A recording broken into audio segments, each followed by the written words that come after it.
안녕하세요. 시니어 분들의 건강에 대한 정보를 드리는 시니어 헬스 아카데미입니다. 오늘은 주제는 뻣뻣한 관절, 무릎과 어깨 등의 관절 통증 및 연골 보호에 가장 좋은 성분은 무엇인가입니다. 먼저 관절의 통증이나 붓기로 인해 어떤 성분이 좋은지 알아보시려고 영상을 클릭하신 분들은 11분 30초부터 시청하셔도 좋습니다. 먼저 대표적인 관절 질환은 무엇이 있는지 살펴본 후 가장 효과가 좋은 성분을 알아보도록 하겠습니다. 대표적인 관절 질환으로 퇴행성 관절염, 류마티스 관절염, 허리 디스크, 척추관 협착증과 외상으로 인해 생기는 회전근개 파열, 테니스 및 골프 엘보, 십자인대 손상이 있습니다. 먼저 퇴행성 관절염을 보면 퇴행성 관절염이란 관절을 보호하는 연골과 그 주변 조직이 노화, 마모되면서 통증 부종, 변형을 일으키는 질환입니다. 연골이 마모되어 뼈끼리 부딪히게 되는데 이때 심한 통증이 나타납니다. 단순히 연골이 닳는 병은 아니며 연골, 활막, 뼈, 인대, 근육이 모두 연쇄적으로 영향을 미칩니다.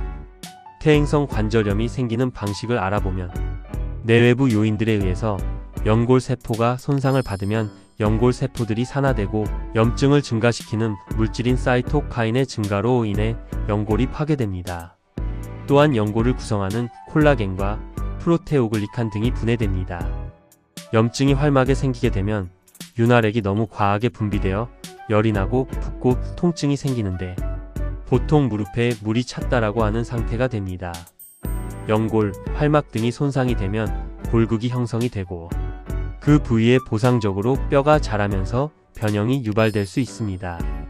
퇴행성 관절염은 주로 보행, 운동 시에 몸무게를 지탱하는 관절로 척추관절, 고관절, 무릎관절, 발목관절 등에 생깁니다. 이를 장기간 방치할 경우 관절의 변형을 초래할 수 있는 노년층에 흔히 생기는 질환입니다. 원인으로는 연령, 기계적 스트레스, 외상, 대사요인, 호르몬 요인이 있습니다. 나이가 들수록 연골의 재생 능력이 떨어지므로 발생 비율이 올라가며 55세 이상인 경우에는 약 80%, 75세 이상인 경우에는 거의 전 인구가 이 질환을 가지고 있는 것으로 알려져 있습니다. 과체중 및 무릎 꿇기, 오르내리기 등 반복적인 부담이 지속되어 스트레스를 주는 것도 주요 원인입니다. 또한 폐경 후 여성에서 에스트로겐 감소로 인해 발생 비율이 증가하며 비만, 대사 증후군으로 인해 발생되기도 합니다. 퇴행성 관절염의 증상으로는 보통 일어났을 때나 가만히 있을 때보다 계단을 오르거나 걸을 때 통증이 발생하고 무릎이 뻣뻣해지는 증상입니다. 심한 경우 무릎 관절의 변형이 나타나고 걸음걸이도 이상 증상이 생기는데 퇴행성 관절염은 관절을 사용할수록 통증이 느껴지는 질환입니다. 연골이 많이 닳지 않고 손상이 적은 초기에는 생활습관 개선 및 연골 관련 영양제, 보충 등으로 호전될 수 있습니다. 다만 연골이 닳아 없어졌거나 비수술적 치료에도 호전이 되지 않을 시 수술적 치료가 필요합니다. 류마티스 관절염은 자가면 역질환으로 인체 면역체계가 자신의 관절 내막을 공격해 만성염증을 일으키는 질환입니다. 원인은 아직 정확하게 밝혀지지 않았으며 유전적 요인, 환경적 요인, 호르몬 및 면역 조절 이상 등이 복합적으로 관여하는 것으로 알려져 있습니다.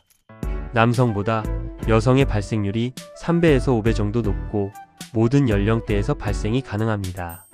류마티스 관절염의 전구 증상은 피로감, 식욕부진, 전신세약, 근육 및 관절의 애매한 통증 등으로 수주에 걸쳐 나타나고 이어서 활막염이 생겨 관절에 물이 차고 붓습니다. 주로 노화로 발생하는 퇴행성 관절염은 주로 손가락 끝마디에 통증이 발생하는 반면 자가면역 반응으로 인해 발생한 류마티스 관절염은 손가락 가운데, 마디와 시작 부위, 손목에서 통증이 발생합니다. 또 류마티스 관절염은 기상 후 주먹을 쥐지 못할 정도의 경직이 1시간 이상 지속되는 경우가 많지만 퇴행성 관절염은 손가락 관절의 뻣뻣함이 5분에서 10분 이내로 지속됩니다. 주로 약물 치료를 받게 되는데 소염 진통제, 스테로이드 염증 억제제, 항류마티스 약제가 주로 사용되며 최근에 개발된 생물학적 제제나 합성 표적 치료제가 사용되고 있습니다. 더위, 추위, 습기 따라에 민감하게 통증이 발생되므로 적절하게 조절해야 됩니다. 또한 딱딱한 침대 사용이 권장되고 신발은 굽이 높지 않고 바닥이 두꺼운 것을 신는 것이 좋습니다. 허리 디스크는 매우 흔한 척추 질환 중 하나이며 정확히는 척추뼈 사이의 연골이 손상되어 내부의 수액이 돌출되거나 흘러나와 신경을 압박하는 상태를 뜻합니다. 수액이란 내부의 젤리 같은 탄력 물질을 의미하는데 외부의 충격을 흡수하고 충격을 지탱하는 역할을 해줍니다. 수액 주변의 섬유 조직이 반복되는 스트레스로 인해 약해지면 수액이 돌출되어 신경을 압박하게 됩니다. 가장 큰 원인으로 지속적으로 잘못된 자세를 유지하는 경우 무리한 체중 부하 및 무거운 중량 들기, 외상, 비만, 노화 등이 있습니다. 간단한 진단 방법으로 누워서 다리를 천천히 들었을 때 30도에서 70도 올렸을 때 허리나 다리로 통증이 디스크를 의심해 볼 수 있고, 이 외에 MRI를 통해서 추간판 탈출의 위치, 형태, 크기와 신경 압박 정도를 확인할 수 있습니다. 그럼 관절에 생기는 통증 및 붓기를 제거하기 위해서는 어떤 영양제가 필요할까요?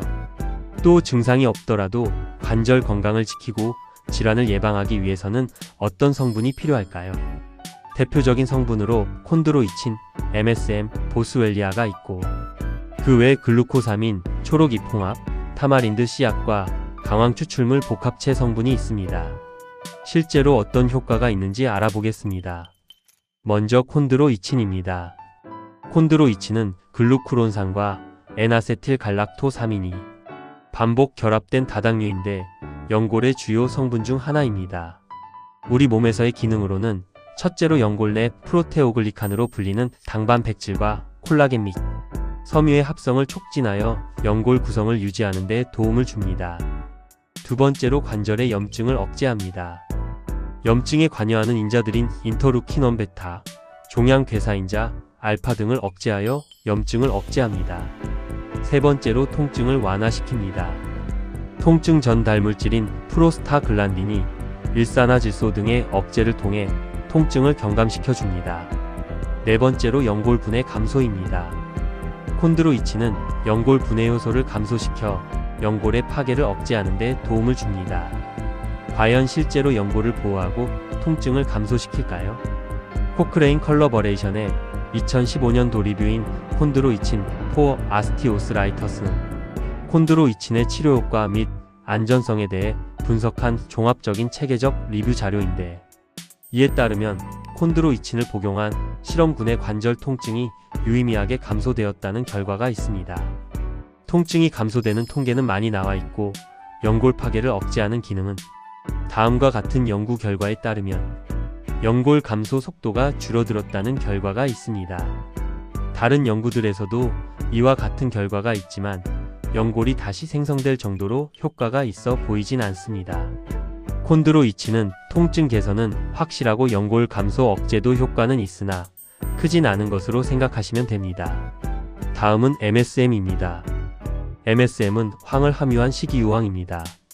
체내 황을 공급하는 역할을 하는데 관절 연골의 세포의 기지를 구성하는 프로테오글리칸, 콜라겐 등 모두 황이 함유되어 있습니다.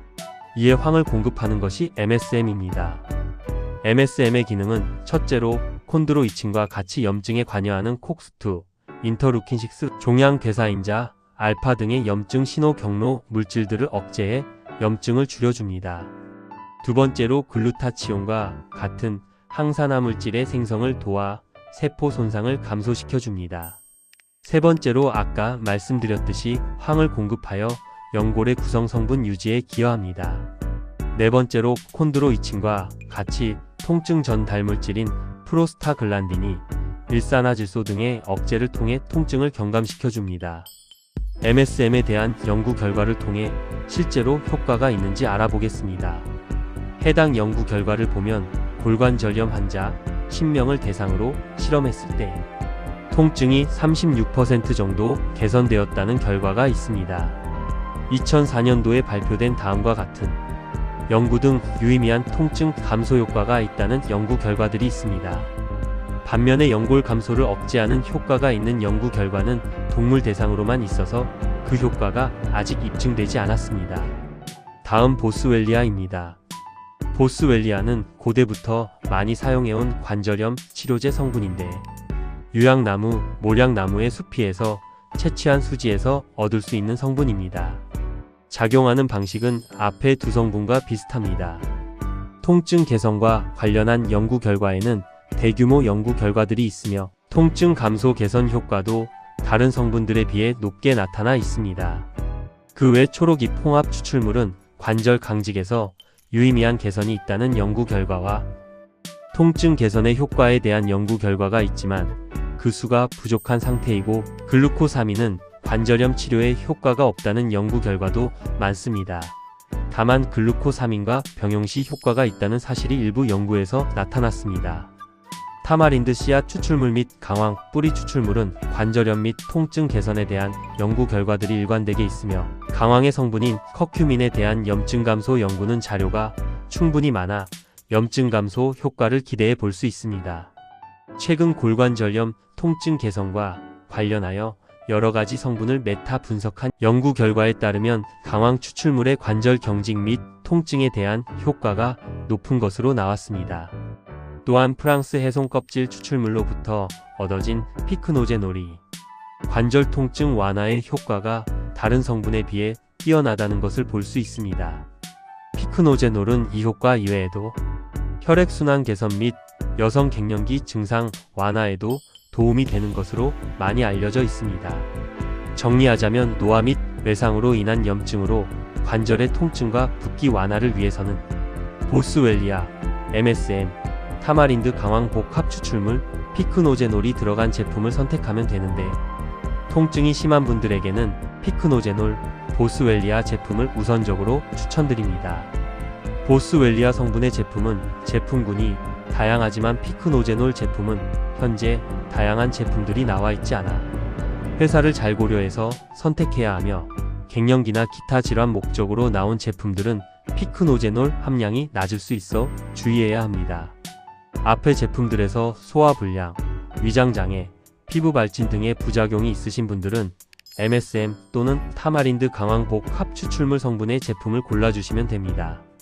연골 보호 및 관절 질환 예방 목적으로는 콘드로이친이 포함된 제품을 선택하는 것이 좋습니다. 추가로 칼슘과 비타민 D는 골형성 및 골감소 억제에 필수적인 요소이므로 필수량을 항상 잘 보충하시는 것이 좋습니다. 오늘은 대표적인 관절 질환의 원인과 증상, 그리고 관절의 통증을 감소시키고 연골을 보호하는 성분들에 대해서 알아보았습니다. 더 많은 정보를 위해 구독과 좋아요, 알람 설정까지 부탁드립니다.